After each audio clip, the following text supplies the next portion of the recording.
건너가는 힘. 이진송. 소설을 쓰고 시를 읽는다. 처녀작이 아닌 첫 작품을 내놓고 여류 작가가 아닌 작가로서 아무에게도 등단 여부를 질문받지 않는다. 내가 결혼했는지, 연애 중인지, 어디 출신인지, 섹스 경험이 어떻게 되는지 아무도 묻지 않는다. 소설에서 집요하게 여자 냄새를 맡으려던 이들은 멸종한 지 오래다. 때때로 시를 쓰고 소설을 자주 읽는다. 누구든 쓰는 순간 시인이고 소설가다. 쓴 사람의 명성보다 말해지지 않은 것들의 메시지 쪽으로 무게를 두어 누구든 지면을 얻을 수 있다. 쓰레기 같은 작품은 쓰레기를 좋아하는 사람의 수만큼 읽히고 욕을 먹을 부분은 욕을 먹고 좋은 작품이 반드시 많이 읽히는 것은 아니지만 부당한 평가를 받고 매장당하지 않는다. 알아보는 이들 사이에 가능한 공명이 수십 년 전부터 위기라는 문학을 눈길의 썰매처럼 느리고도 고요하게 끌고 간다. 엄마의 자궁으로 기어들고 싶은 욕망도 가족을 위해 희생한 늙고 수수한 엄마를 너무나 사랑하지만 자기가 먹은 자리를 스스로 치우긴 싫은 자아도취적 연민도 아내나 여자친구를 때리고 상류층 여자를 강간한 주제에 하층민이나 소시민으로 코스프레하는 범죄자도 창녀와 처녀와 누이라는 단어도 제 욕망대로 살다가 단죄당하는 여성도 임신을 중단하려다 태아의 움직임에 갑자기 모성이 샘솟아 배를 끌어안고 아가야 엄마가 미안해 하고 울어버리는 여성도 어린 여자를 훔쳐보며 구원을 갈망하는 늙은 남자도 없는 문학의 세계. 때릴 수밖에 없는 자신을 정당화하고 연민하는 아름답고 철학적인 문장을 보편을 특정 조건의 인간에게만 허용하는 기만을 기꺼이 내리치는 망치. 타인을 착취한 결과물에 예술 대신 범죄라는 라벨을 붙이고 관심을 한 방울도 주지 않는 단호함. 진짜 예술에 이르려면 독한 술이나 파격적인 섹스, 금기를 깨는 연애가 필요하다고 강요하는 목소리를 비웃고 따돌릴 줄 아는 사람들이 진하고 뜨거운 차를 나눠 마시는 시간. 문학을 가르치고 배울 필요도 없지만 한두 마디의 조언에 목마른 이가 스승을 찾으면 그 간절함을 눈덩이 속에 숨긴 돌 같은 흑심으로 내려 찍지 않는 상식. 이 풍경 속에서 당연한 것을 하는 평범한 사람들은 전혀 칭찬받을 필요가 없다. 사탕과 과자를 마련하고 책방을 연다. 지나가는 아이들이 언제든지 배를 깔고 엎드려 무엇이든 읽고 어떤 것이든 쓸 수 있는 오후. 공주가 칼을 들고 용과 싸우러 갔다가 볼에 화상을 입지만 기어이 이기고 인질들을 구출하는 동화 옆에 뜨개질을 좋아하는 왕자가 지구를 덮을 수 있을 만큼 큰 레이스를 뜨는 동화 옆에 치마를 입고 싶은 사람은 누구나 입을 수 있고 다리를 오므리거나 속바지를 챙겨 입을 필요가 없는 동화 옆에 치마를 입은 애들끼리 사랑하고 뽀뽀할 수 있는 동화 옆에 선녀와 결혼하고 싶다고 날개옷을 훔치는 대신 꽃을 꺾어두고 자리를 피할 줄 아는 나무꾼이 나오는 동화 옆에 몸집이 큰 여자아이가 자신의 양감을 사랑스러워하는 동화 옆에 휠체어를 탄 아이가 숨쉬듯 자연스럽게 외출해서 돌아다니다가 주인 잃은 강아지를 찾아주는 동화 옆에 남자로도 여자로도 살기 싫은 아이가 두려움 없이 화장실에 갔다가 마법의 거북이와 마주치는 동화 옆에 책이 가득 찬 서재 앞에 앉아서 얼마 안 된 옛날에는 딸이라는 이유로 태어나기 전에도 죽이고 태어난 뒤에는 죽으라고 찬 바닥에 밀어두고 젖도 안 주던 시절이 있었다는 이야기를 하면 아이들이 입을 모아 거짓말을 한다며 순 허풍쟁이라고 깔깔거린다. 나는 쓰고 그것은 전혀 특별하거나 대단한 일이 아니다.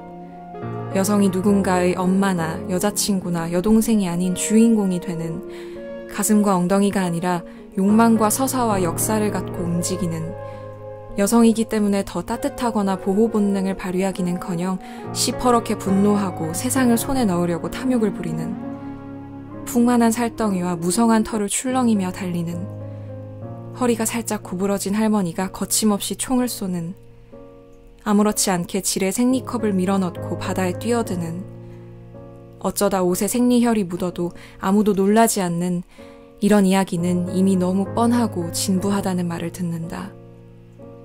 여성주의 문학이라는 말은 이제 옛날 자료집에서나 찾아볼 수 있고 서재의 풍부한 스펙트럼 속에서 죽순처럼 자라난 여자아이들이 나를 향해 혀를 찬다.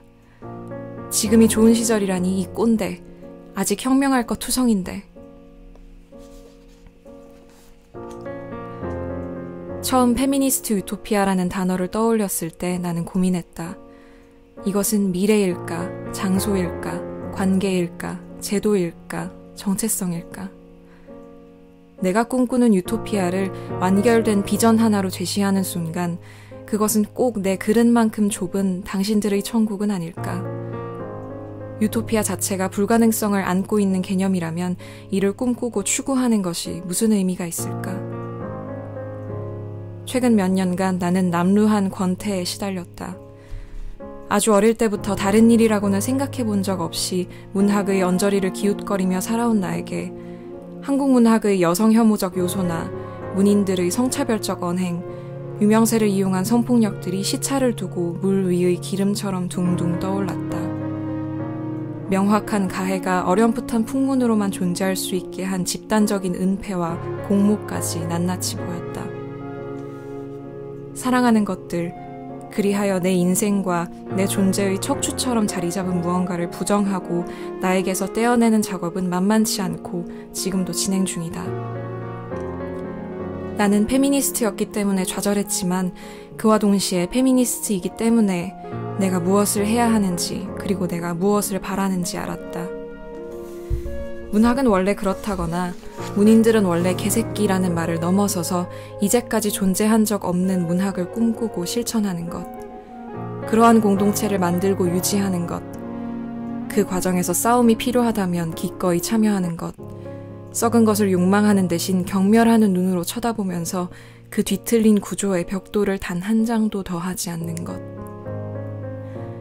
나의 페미니스트 유토피아는 토머스 모어의 상상과 달리 물질적으로 풍부하지도 정서적으로 평화롭지도 않다.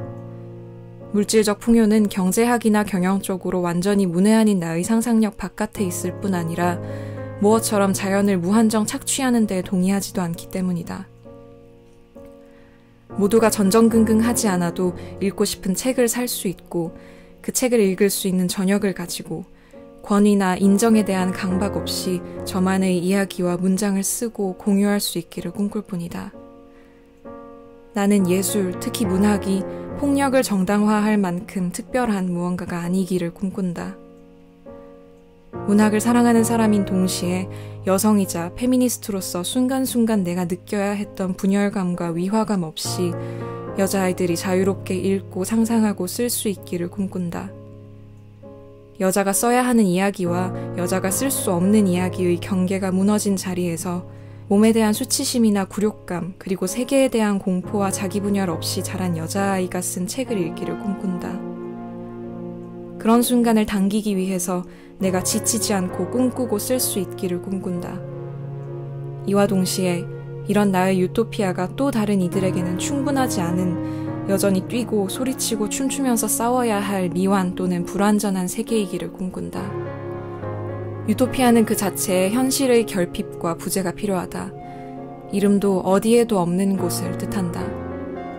나는 유토피아를 고정된 장소나 구체적인 세계로 표상하지 않는다. 오히려 유토피아는 그 결핍과 부재를 동력 삼아 끊임없이 움직이는 유동적이고 유연한 순간들의 총합 또는 가능태여야 한다. 사람들이 선하다는 모호한 기준에 매몰되기보다 여전히 부족하기를 바라는 것도 그 때문이다. 그래야 인간이고 그래야 계속해서 꿈꿀 수 있을 테니까. 내가 상상하는 유토피아는 갈등이 없는 곳이나 고정되고 완결된 형태가 아니라 어떤 갈등이 권력관계에 따라 매장되거나 은폐되지 않고 온전히 제 목소리를 낼 수 있는 운동성 그 자체다. 에른스트 블로흐는 희망의 원리에서 유토피아와 여성운동이 만나는 지점을 사유한다. 이제까지의 지배적인 흐름에 반하여 새로운 구도와 방식을 창출하고 그를 통해 궁극적인 차별의 무화, 완전한 평등을 꿈꾸는 여성운동 내에는 이미 작은 유토피아가 내재되어 있다는 것이다.